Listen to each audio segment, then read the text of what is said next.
আমি শ্রেয়সী, তোদের শ্রেয়সী দিদি। তো চল তোকে দিয়ে আজকে একটা কথা বলবো যে এই সময় না আমাদের একটা খুব সিচুয়েশন হয় যে কিভাবে কি চলবো বুঝতে পারছি না, তখন আমরা মেন্টর নিতে চাই।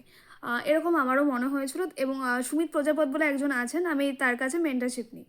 এবং মেন্টারশিপ নিয়েছিলাম যখন, তখন আমার পড়েছিল 2,000 টাকা, ঠিক আছে। এবার 2,000 টাকা লেগেছিলো, তার থেকেও বড় বিষয় হচ্ছে আমার সময়টা কীভাবে গেছিলো। উনি রাত্রিবেলা দিয়ে দিত টার্গেট, এবং কোথা থেকে কী করতে হবে বলতো না ওরকম। আমি করিয়ে দেবো এভাবে চলতো, এবং যেটা আর কি তোর পরবর্তী সময় প্রবলেমই করবে। মানে তোর যদি সিলেকশন হওয়ার চান্স থাকে, তুই যদি ওনাকে নিস তাহলে তোর সিলেকশন হবে না, এটা মোটামুটি ধরে নে। যেটা আমি বুঝেছিলাম, এবং আমার সাথে আরেকটা ওই ব্যাচেরই আরেকটা বন্ধু ছিল, ওই মেন্টারশিপ ব্যাচেরই। তো ওকে আমি পরে লাস্টে জিজ্ঞাসা করেছিলাম যখন, ওর সিলেকশন হয়নি এবং ও ফলো করে গেছিলো শেষ পর্যন্ত, তাও তো আমি তো মাঝখানে ছেড়েই দিয়েছিলাম। তো তাই বলছি, যদি কখনো কোনো মেন্টারশিপ ব্যাচ নিস, দেখে নিস, বুঝে নিস, আর নিজে পড় ভালো করে।